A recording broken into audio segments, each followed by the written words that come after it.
Welcome to Mysteries of Superstition Mountain. I'm Larry Hedrick, where we bring the past into the present for our future viewers.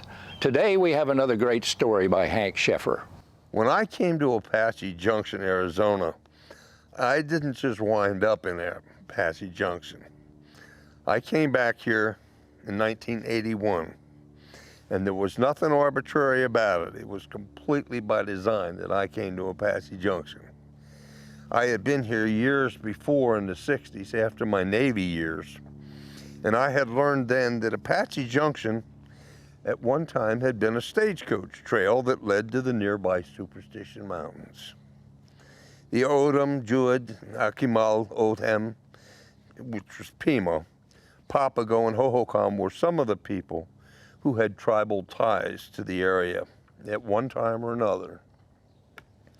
However, most scholars believe the petrographs were created by the Hohokam Indians, who lived in the area roughly 1,500 years ago. The whole Western intrigue thing was wonderful, and it was beyond belief for me, and I felt right at home. So why Arizona, you ask? Well, when I was a youngster growing up back east, I remember my mom and dad asking me what I wanted to be when I grew up. That's kind of funny, when I grew up. Even then, I knew that unless you had aspirations of becoming the president, which I didn't, there were only three things that boys my age wanted to be back then. They were firemen, policemen, and of course, they were cowboys. They were all heroes, but I knew that I wanted to be a cowboy. Arizona just seemed like the place where I needed to be. One of the first places I heard about when I got here, and it became number one on my list of places to visit, was Apache Springs. In this mystic place was supposedly what was known as the Apache or Indian Bathtub, and there were all those mysterious markings on the walls of the canyon that had been left by early Native American inhabitants from more than 1,000 years before. Hieroglyphic Canyon, that was the place I wanted to go to. It was located in the southwest end of the Superstition Mountain Range, but it wasn't always known by the name of Apache Springs. That was the original name. Some sources say the name was changed to Hieroglyphic Canyon shortly after the turn of the 20th century. The prolific writer, historian Will Robinson, in his book, History of Arizona, referred to Apache Springs as early as 1918. I'm sure the old ranchers knew where the locations were and probably had names of their own for all of them, but there were no formal names back then, not for these cowboys out there in the mountains. Talk about early cowboys, freighters, and other pioneers in the mountains. All of these guys, they knew where they were going, and they had names for the things that they used as landmarks, but they didn't necessarily show up on maps. And other sources say that Apache Springs appeared on maps as late as 1939. I have to say here, as we've seen with so many other topics about the Superstition Mountains, there just is never one version of any story that we're discussing, and the Hieroglyphic Canyon is no different. However, when it comes to talking about who changed the name of the canyon, we do have a few clues as to who may have made the change. Pearl Bates, or William N. King, could have named the canyon during the war years 1941 to 1945. One or the other was probably Pearl Bates, according to Tom Collenborn. And Collenborn knew these people, so I'll take his word on it. He was the one who passed the hieroglyphic name on to Julian King after December of 1945. Whoever the genius was that called the writings on these ancient walls hieroglyphics, I believe did so because it seemed like the thing to do to add intrigue to the desert country around Dinosaur Mountain. Or he simply just didn't know what the hell he was talking about. Unfortunately, whatever the reason, the name change was a complete misnomer, and the misinformation created confusion for our Southwest scholars as well as Egyptologists way back then. Petroglyphs are indigenous to the American Southwest. Hieroglyphics, well, we know where they come from, don't we? Don't we? It just sounds like just one more fiction writer trying to make a buck out there somewhere to me. Anyway, nevertheless, Apache Springs exhibits some of the best examples of petroglyphs in the entire range of the Superstition Mountain. Animals, antelope, sheep, deer, snakes, and lizards. It also has some geometric-like patterns in the mix. These animals are all over the place. And they were significant to Native Americans' diet, and the geometric shapes may well have had some significance to their religions at the time. These amazing petrographs are located about 1.5 miles east of Kings Ranch Resort off Kings Ranch Road. Today, there is a large paved parking lot at the east end of Cloudview Road. The hike itself is a pleasant, easy 2.8-mile walk. On some winter weekends, the parking lot is filled to capacity, and I know I just went up there the other day and I couldn't even get in. It was so packed. But you go up there and check it out, and it's worth the wait. There are numerous other areas with petroglyphs in the mountain, but they are not so easily reached as the Hieroglyphic Canyon is. They would take some serious homework and planning to get to there, and maybe even a guide if you don't know the mountain. Let me tell you a little story about the first venture I had up in the Hieroglyphic Canyon.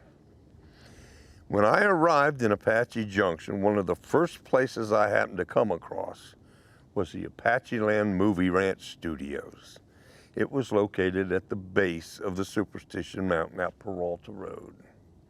This was perfect. I was allowed to step back into the 1800s, crack out of the box, and with a vengeance. I loved it. I soon wangled my way into working, if you want to call it work, with the gunfighters and participating in their shows. I also learned that the trail to those petroglyphs we talked about could be accessed right off the Apacheland property. After I was at Apacheland for a little while, I met an old Indian gentleman by the name of Papa Jim Fire Eagle.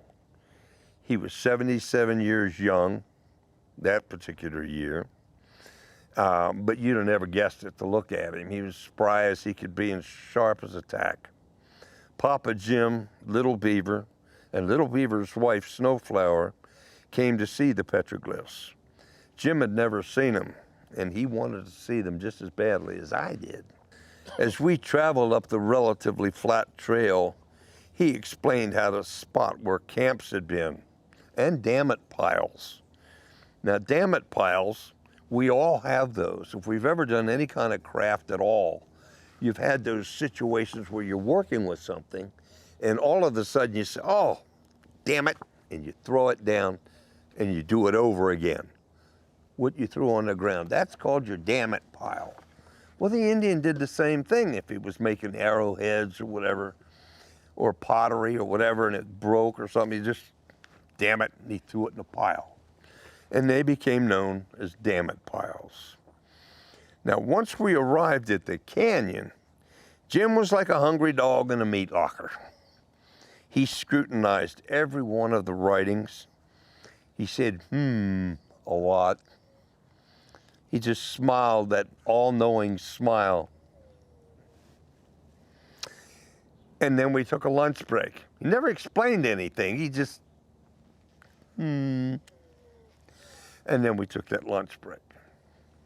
Snowflower made some drawings and notes as we all sat eating our lunch, which consisted of traditional Indian cuisine, peanut butter and jelly sandwiches that we'd taken with us. During our conversation, I mentioned that my wife's, at the time, her name was Whipple. Now, Whipple was kind of interesting because there was a Lieutenant Whipple at Fort Whipple out here in this area. And I said that she was part Indian. I said, it's kind of interesting because Lieutenant Whipple was back here when all the Indians and the cavalry was fighting, and they was carrying on like that and shooting and killing each other and carrying on. And Jim looked at me with a kind of a twinkle in his eye, and he said, well, it just goes to show you all them Indians wasn't fighting, was they? Well, that trip had been quite an adventure. After returning to Apacheland, after the sandwiches, and it was starting to get dark, so we came back to the movie ranch, and we sat around drinking a pot of coffee. It was a Papa Jim pot of coffee, and his coffee was just black as Cooley's dog. I tell you, it was just black, black, black coffee. You could tell when it was done because you could float a spoon in it. It was just it was tough stuff, but it wasn't bad. We got through it. After that, we called it a day, and I went home. My head was just spinning with all the wonderful things I had learned that day, things I never had any idea about. Now, just because it's the nature of the beast, in Apache Junction, it doesn't take long to get all wrapped up in the Lost Dutchman gold and treasure legends. They seem to permeate out of every rock crevice and cactus and any old timer surrounding this area. They're always shrouded by the mountains that you can see in untold secrets. And I was no different in that regard. I was wrapped up in it all of a sudden. I met some amazing people after I arrived here. I wound up dealing with celebrities. I dealt with just all sorts of wonderful things, and people who had been on the mountain, people who'd written books, which prompted me to write a book or two or three. And there was just so much that I had to learn, and I just soaked it up like a sponge. I want to tell you that you're invited to come out here and visit Arizona. I've had so many comments from folks out there from all over the planet. You're welcome to come out here and enjoy some of the adventures on your own. Superstition Mountain's still sitting there, just like she always was. On a final note, I would personally like to remind everyone wanting to make the quest to our area here in Arizona, and especially to Apache Springs. The unique thing about this ancient canyon is that it provides us with a peek into the past, and we can walk the quiet desert into an ancient art gallery created by people who walked the very same steps that we are now walking over 1,000 years ago. My trip was over 35 years ago, but ever since then, the mountain and its petrographs have remained beautiful and visible for all these many years. My hope is that when you go to visit, you too will appreciate and protect what you see and leave the scene just as you found it. And while you're at it, you might also want to ponder the thought that we still do today. We still don't know what these mysterious writings on the mountain have to say. And that's why they remain just another mystery of the Superstition Mountains. Thank you for watching this episode of Mysteries of the Superstition Mountains.